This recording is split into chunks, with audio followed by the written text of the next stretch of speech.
Say, what's cracking, YouTube? It's your boy 16 to life, and I'm back like I'm on a parole violation. Yard down. Now, for those of y'all that's new to my page, in 1994, I got arrested. I was eventually sentenced to 16 years plus life, and I served 24 years straight in the California prison system. During those times, I accumulated some good stories and things related to prison. I'm going to share some with y'all today. If you happen to like this video, be sure to hit that like button, comment, subscribe, and most importantly, hit that notification bell. That way, anytime I drop a story, you will be notified ASAP Rocky, and you can hop on it whenever you're ready. Also, like I told y'all, man, I rap. Do not get it twisted. The flow is none like Curtis Blow. You can go to my YouTube playlist, scroll down to gas stations, and you can hear some of my music there. Now, let's hop up into this story. You know, a lot of times, man, I'll get women who knew I was incarcerated, and they'll ask me, you know, what was it like for the women who worked in prison?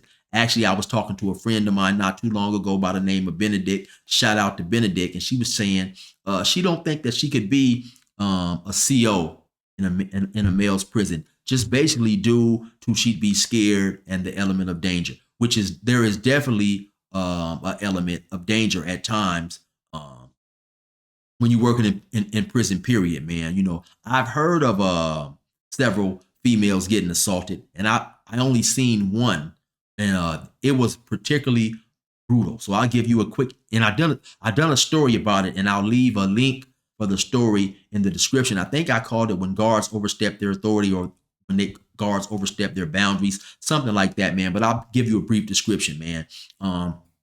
As far as COs go, and this was in this particular assault happened in Ironwood, 1998, on A Yard. Now, as far as COs go, the COs who worked that building, they was relatively cool, man. What happened is a black convict disrespected this female guard by the name of Guyona. She got at the black convict population and wanted us to physically discipline this dude for disrespecting her. Now, even though she was cool and she allowed us a lot of things that, you know, a lot of the guards didn't, there was no way, you know, just no way we're going to side with a CO to the point, or at all, but especially to the point where we're going to physically, you know, beat this dude up for disrespecting her. And so when that didn't happen, she got mad, and she used a measure that a lot of COs use when they become upset with convicts. They cell search. You know, they go to your cell, they knock stuff over, they, you know, tear stuff down. They may take items considered as contraband, things we're not allowed to have. They do this as a means to try to pit you and the person you're housed in a cell with against each other. Sometimes they may do this trick right here. Say if I get into it with the CO, whatever, they'll hit the cell. Now the cells are shared with two people. They won't even bother my stuff. They'll mess with my celly stuff, you know, take his stuff down, throw all his clothes on the ground or whatever, you know, take stuff. And then, so in an attempt to make him angry at me. And so we're allowed to have certain items like TVs, fans, hot pots, you know, and so when we get these items sent to us, we go pick them up in what's known as R&R, receiving and release. And they have this little engraving gun, and they'll engrave your CDC number on the back of your TV, or on the side of your hot pot, or on your CD player. So if your cell happens to get searched, and then they also note it on what's known as our property card. So when the CO goes to search your cell, he'll see that, okay, you have a fan, a TV, so on and so forth on your property card. Because sometimes when people go home, they may leave a TV, a fan, or whatever to a friend, you know. For the most part, the guards don't care. But when they want to get vindictive and try to punish us, that's what they do. You know, they go search. They may take property that we're not allowed to have to inconvenience us. So what CO Guyona did, once the blacks refused to physically discipline Dread, was his name, she went to several black cells, and many black cells in there. She took a lot of property and stuff. You know, some items that she took was contraband. Some things that she took was legally on the property and allowed for certain convicts to have. So she ended up taking this dude's, I can't remember if it was his CD player or his radio, but anyway, it was on his property. He beat the brakes off her. Long story short, he beat the brakes off her. Now, I'm not saying that's what he should have done. I'm not saying, I'm not condoning, the assault of a female, but I can understand, him getting angry, because basically this is my property, and under the color of authority, you pretty much bullying me. Under no other circumstances in the free world would you come and take my stuff. You wouldn't have even tried that. So now, because you're a CO, you feel that I'm a convict with little or no rights, you're gonna come basically bully me. Like I said, she had many different ways that she could have dealt with it, and sometimes that's what happens, and that's one of the reasons that a lot of COs get assaulted. They become unprofessional. They have different means to deal with a convict when they feel he breaks the rules and stuff like that. And so, but the COs, male and female, they're human. They get vindictive, they get spiteful, they want to do things to personally retaliate. That's something that backfired on her, and he beat the brakes off her. If you want to hear that entire story, I'm gonna leave a link in the description. Go check that out. And so I've also seen, many disrespectful female COs, man. One in particular, her name was Bars. Bars was maybe about 5'9", dark-skinned, kind of big, short hair, and she was extremely disrespectful verbally. She'd talk about your mama, call your mama out her name, all types of crazy stuff. Now, in fairness to Bars, I seen several, and it was only the black convicts being extremely disrespectful to her. I seen this occur several times with her, where she talked crazy to people. Luckily for her, she was up in the tower at the time of doing it. But there were times where she was on the floor. And just in my observation of seeing this happen over and over, I just got the feeling that she had been being teased all her life by black dudes. Probably disrespecting her because she was big and tall. She was really dark skinned and her hair was short. And in my opinion, she had a high disdain, if not a hate, for black people. That's just how I looked at it, And so, the second they would say something about her, she would talk crazy about their mama, all types of stuff. I seen her about a year or two later, and she wasn't as hostile. I really felt that she ended up getting counseled by a sergeant or a lieutenant, because her attitude had changed. She wasn't as hostile. She definitely still didn't like black convicts. Her name was Bars. Later on, she got married. She was calling herself Smith. Only black dude I ever seen her say something kind to was this black dude from New York by the name of BP, ball player. Now, it also reminds me of another CO, black, by the name of Brackets. Now, the very first time I ever met her or had an encounter with her, we had a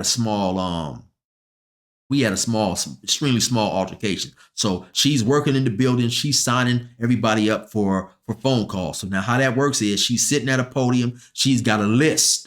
And on that list are phone slots. And so once you get up there, you ask her, hey, is 8 o'clock open, or, 7:15, whatever time you want. So now she's sitting at the desk. She's sitting, I come up to the podium. I'm trying to look at the list. She said, hey, back up. You got them big old glasses with your big old four-eyed self. You don't need to get that close. I said, damn, like that? She said, yeah, back up. Now, you have a lot of dudes who may have took that as disrespectful, And so about a week later, she seen me. She was going around again doing count or something. She said, hey, Mr. Willis. I said, hey, how you doing? So after that, we got on speaking terms, and, our relationship was, got to the point it was okay. But maybe about a year or two later, I'm on A yard. She gets into a confrontation with a Hispanic convict. Now she's in the tower. The Hispanic dude is on the on the floor, of course. We're out in the building. This maybe 8 o'clock at night. She go to cussing and talking crazy. He runs over there to the podium where the COs will sometimes sit, and they have these black chairs, with the 4 legs and the wheels on them. They roll around, they're comfortable and all that stuff with the metal bottom. He picked that thing up and grabbed it and just threw it up there at the guard tower that she was in. Now the tower's got some type of either like these bars or, a glass, I forget. But anyway, he wasn't able to hit her with it, but he was just extremely upset at whatever she'd said. So now, everybody's looking. She ends up, she works in the tower, and they also have 2 COs working on the floor. So eventually they came up in there, called some more COs, and I believe they just walked him back to his cell, made him lock up. it was time for everybody to lock up almost anyway. But I say all that to say, from time to time, you will get some extremely unprofessional women COs. And I don't know if they're thinking that because they're women, guys is not going to hit them or go upside the head or give them a pass or whatever. Now, keep in mind, though, if you put your hand on any CO, male or female, once they get the situation under control, get you restrained and handcuffed, they definitely fist to beat the brakes off you bad. And especially if you hit a female CO. I was locked up in Corcoran in the hole with a cellie of mine at one time, and I believe he had assaulted just a CO in general. And he told me, of course they're in there, they're messing with your food, they do all types of stuff to you when you're in the hole for assaulting a CO, because they definitely stick together, whether you're right or wrong. They don't want to show any signs of not being together and backing each other. Excuse me. But Selly told me that they ran in there maybe about 2 or 3 o'clock at night, opened his door, about 4 or 5 COs came up in there. He said beat him bad, man. He said beat him to the point they broke his ribs. He was crying. He had blood when he would go to the bathroom and all that type of stuff. So if you put your hands on a CO, they definitely gonna beat the brakes off you. So if you do hit one, you might as well, get your money, which means, beat the brakes off them as much as you can, because they're definitely gonna whoop you, And so, reminds me also one time I was in the kitchen. There happened to be 2 bloods leaving the kitchen. There was a young woman CO, maybe probably in her mid 20s. I don't know what happened, but they ended up disrespecting her and calling her a bitch. She immediately disrespected them as bloods in a manner of, another gang member would disrespect a blood, a Crip would disrespect a blood. So they took a couple steps. They turned back like they were supposed to go beat her up. They asked her, hey, why you get at us like that? She said, well, hey, why you disrespect me? Why you call me out my name? You don't disrespect me, I won't disrespect you. So they talked for a minute. The bloods was like, okay, yeah, all right, we apologize, and they walked off. So you definitely sometimes have, disrespect going both ways. But like I said, when you take the test or whatever you have to do to work in a prison, you have to assume that you're going to be dealing with some disrespectful, immature, different type of thinking individuals. And it's you're supposed to use a certain amount of professionalism when you're dealing with these people. But like I said, they're human. That doesn't always happen. So, now for me, one of my favorite things, and I'm gonna just keep it 100, man, about women working in prison, because when you lock down for 5 years, 10 years, 15 years, whatever it is, without any contact or very limited contact with a female, period, most people enjoy seeing women COs in there, especially when you find some attractive. Ironwood seemed like they had a lot of attractive Black women COs, which is what I'm attracted to. And so, one of my favorite things, man, from time to time when you up in there, you have to get searched. And sometimes, you may get searched by a woman CO. I remember one time in particular, I was working in the kitchen. This is on B Yard. One day we happened to go to work. There's this very attractive, maybe 25-year-old, CO working up in there. Now, at this time, I'm nothing but 28, 29 myself, maybe somewhere up in there.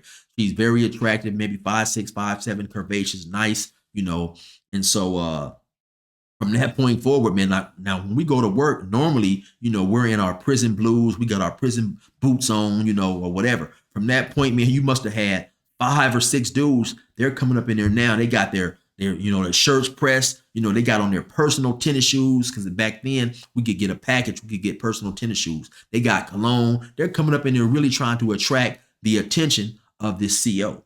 Now, later on, I heard 6-7 months later, give or take, there was actually a convict up in there from Grape Street who became involved in a relationship with this CO. To keep it 100, that had always been one of my goals and dreams while I was incarcerated, man, to become involved with a female CO. Unfortunately for me, I never got put in that position. To me, what I feel a big help is being placed in a job where you and that particular female CO can have a lot of time, alone. And there are some jobs like that, where maybe 4 or 5 hours in a day, you guys are just working together, and so I feel that's helpful because in that time period, man, you're able to talk, just have regular conversations outside of a boss worker type relationship. And she may eventually become to see you as different from the stereotypical idea she had of a convict. And so, situations like that are extremely helpful in, becoming involved in a relationship. And I've seen it happen several times. Now, the bad part about it is the convicts didn't know how to keep their mouth shut and not share that information, with someone else. Like they just, hey man, me and Mrs. Jackson, man, yeah, man, you won't believe what happened. Then all of a sudden the hate comes out, like if I happen to tell somebody, hey man, look, I'm messing with Miss Jackson, man, you won't believe it. Now this dude gets to thinking like, okay, why Miss Jackson like old four-eyed ass Chill? I got more muscles than Chill. I'm more handsome than Chill. What she like his four-eyed Urkel looking ass for? You know what I'm saying? So now he gets to feel it in his mind. She finds him more attractive than me. Now he's trying to talk to her, maybe stepping on my toes, even threatening and blackmailing her. I've seen that situation happen a few times. And for whatever reason, a lot of times it would go south, And so now I've seen a situation like this too. And I'm not going to put his name out there, but I had a homie who had an ideal job like that, where he worked and had a lot of free time with him and another female CO. Now, at some point in time, this CO goes on a trip to Hawaii. Now, when she comes back, she tells him, hey, yeah, and like I say, he worked with her maybe a year or two, maybe somewhere up in there. Hey, you want to see the pictures that I took? He's like, yeah. So she gives him a stack of pictures. So now as he's looking through the pictures, it's like 2 or 3 pictures of her in there, straight naked, laying on the beach. So he hands the pictures back to her after he looks at her. After he looks at the pictures, he don't say nothing to her.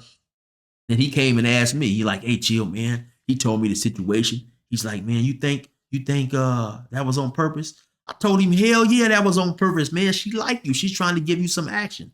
But he was too paranoid and didn't take the bait, man. But there's no way in my mind do I believe she accidentally left those pictures in there. So, he wouldn't take the bait though. But like I said, hey, look, I would have took the bait, man. It's always been a goal of mine, man, to have a situation like that happen. So sometimes though, like I said, you have these females who and they know that the male COs are extremely protective over them. Matter of fact, that brings to mind something that they used to have when I first got to prison, man. They didn't even want you to stare at the female COs for too long. They would write you up, and give you a disciplinary action. It's called a 115 in California. It's basically just like a write-up, a rules violation. But they called this reckless eyeballing. So if you are looking too long at a CO, you're gonna get reckless eyeballing. So that's crazy, man. And so, like I said, sometimes you'd have females. Some of these female COs was cool. Some of them was extremely disrespectful. Some of them, felt that it was okay, to talk to you in a manner in which I'm sure they wouldn't talk to you if you just bumped into them on the street, because at the end of the day, male or female, everybody is always owed a certain amount of respect, and you do have many people, man, who will not care if you are a female, if you cross a certain line of disrespect. You have some people that's going to go upside your head and stuff like that. So like I said, though, for me, it was always a joy, man. One of my biggest joys was being able to get searched from these females from time to time. So now when this particular female started working in the kitchen, at the end of the day, when we leave, whatever COs happen to work up in there, they have to search us to make sure we don't have any contraband, And so that was one of my joys, man. You stand there, you spread your legs, put your arm out, she'd come up behind you, run her hand all up your chest, run her hands in between your legs, go across your private area. And I'm gonna keep it 100. Who wouldn't enjoy that when you was locked down for a long time? Let's keep it real out there, ladies that's working. That's watching. If you're working in a prison with hundreds of guys on there. You could be married, you could be whatever. There's going to be some guys in there you find the least attractive. You may not want a relationship with them. You may not do anything that's unprofessional, but there are going to be some dudes in there that look appealing to you. That's just, that's just what it is. You know what I'm saying? So, of course, some of these females, I definitely know and believe enjoyed, being able to work around all these men. You got these guys in there, some of these dudes is, they've worked out, they're in great shape, things of that nature. There was always, several COs known, female COs, when they might be doing their rounds, who were known to peek in the shower, certain stuff like that. There were certain females who, according to certain dudes, liked to see, when they walk past the cell, you up in there, being naked or exposing yourself. Now, this is something that I never tried, because it's extremely, I never wanted to get a label as some type of sexual bandit or something when it came to some of these women and stuff like that, because I've also heard women walking on the tier and they may say, hey, put that thing up, put that thing away, nobody wants to see that. Then maybe after they finish counting, they'd come back, maybe have 4 or 5 guy officers with them. They open the cell, take that guy out, take him to the hole and stuff like that. But there was definitely some COs, like the one in the kitchen I failed to mention too. One day she gave me a search so good, I wanted to get another one. I act like I had left my jacket in there, so I ran back up in there. Came out like 2-3 minutes later while she's still searching. I got back in line again. She said, boy, I just searched you. What you doing? I said, I forgot my jacket. She said, get up out of here, boy. Told me to go on back to the building and stuff like that. So like I say, man, some of them COs would, you could definitely tell they was enjoying searching you, or at least trying to see, what you was working with. Like I say, they run their hands all between your legs and stuff like that. And so there was some COs who, who was rumored to, who walked by and enjoyed seeing if you had something to show them in the cell. There were some COs that would definitely wouldn't play that mess. They took their job, seriously and would write you up and stuff like that. I remember I had a partner of mine, man. Now him and my other homie, they're in the cell together. Now, for whatever reason, and sometimes you would have this a lot, for whatever reason, some dudes would become delusional and think that this CO or that CO liked him or whatever, this female CO. Now, my particular homie, I don't know why he chose to go at it in this manner, because he had a job where he was in the rec shack, and that's where they pass out sports equipment with just him and this female officer. I don't know if he was in the rec shack at this particular time, if he was working in the rec shack when he tried this stunt, but at some point in time, he had worked in the rec shack with her for a long period of time. So anyway, it's about 11 o'clock at night. He tell my other homie, man, act like you sleep. So he wrote a kite. He wrote a letter to give to this female CO. So he passed the letter to her, the little kite folded up. So maybe about 10-15 minutes later, now it's at night, she's doing count. Maybe about 10-15 minutes later, she comes back to the cell. She calls him back to the cell. She pushed the kite back under the door or whatever. She said, don't you ever do nothing like this. I don't know what's wrong with you or whatever. My buddy, he's laying on the bed like he's asleep. She basically gave him a tongue lash and walked away. My buddy's in the bed after she walked away. He's giggling and laughing. It was extremely funny to him, how this female had shot this dude down, but so stuff like that happens, man. But I've also seen, several dudes in there become involved in relationships with these women up in here and stuff, and sometimes they want to have the CO bring them, weed up in there, small bottles of alcohol or certain little amenities and luxuries that we don't get, and so it just all depends, man. But I definitely don't think that you'll have too many convicts who done time in prison that tell you that they didn't enjoy the sight of a female CO, So anyway, man, y'all already know what it is. It's your boy 16 to life. Resume normal program.